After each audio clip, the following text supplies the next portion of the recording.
memasuki materi secara rinci, pertama-tama kita harus mengetahui pengertian dari pencemaran lingkungan. Pencemaran lingkungan adalah proses perubahan ekosistem, baik secara fisik, kimia, atau perilaku biologis yang bisa mengganggu kehidupan manusia karena dinilai dapat merusak sumber daya yang ada di alam. Setelah kita mengetahui pengertian dari pencemaran lingkungan tersebut, maka kita juga perlu mengetahui seperti apa dan bagaimana pencemaran lingkungan itu terjadi di alam sekitar kita. Pencemaran lingkungan terjadi bila daur materi dalam lingkungan hidup mengalami perubahan, sehingga keseimbangan dalam hal struktur maupun fungsinya akan terganggu.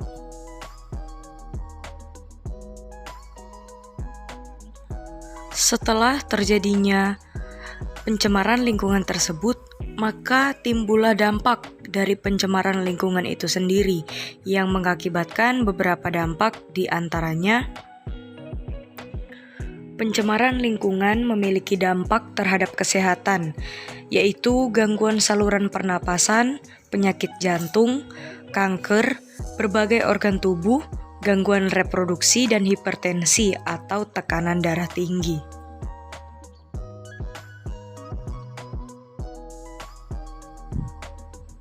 Setelah kita mengetahui dampak dari pencemaran lingkungan hidup tersebut, maka ada pula dasar hukum yang mengatur pencemaran lingkungan.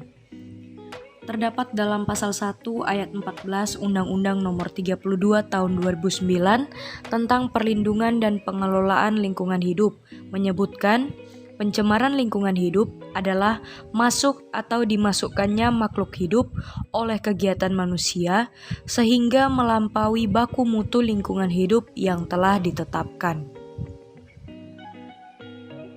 Setelah adanya dasar hukum yang mengatur pencemaran lingkungan, maka ditemuilah juga sanksi bagi yang sengaja melakukan pencemaran lingkungan tersebut. Di antaranya,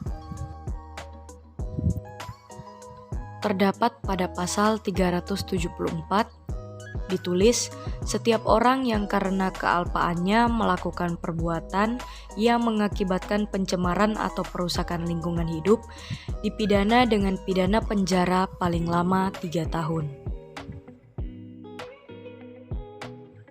Berikut adalah peran pemerintah dalam pencemaran lingkungan.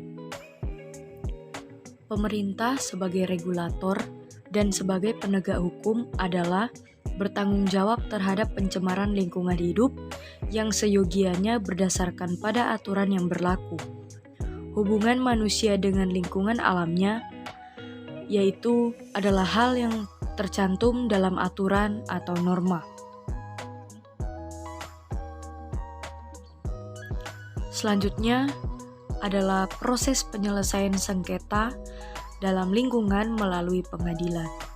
Yang pertama, penyelesaian sengketa lingkungan hidup dapat ditempuh melalui pengadilan atau di luar pengadilan.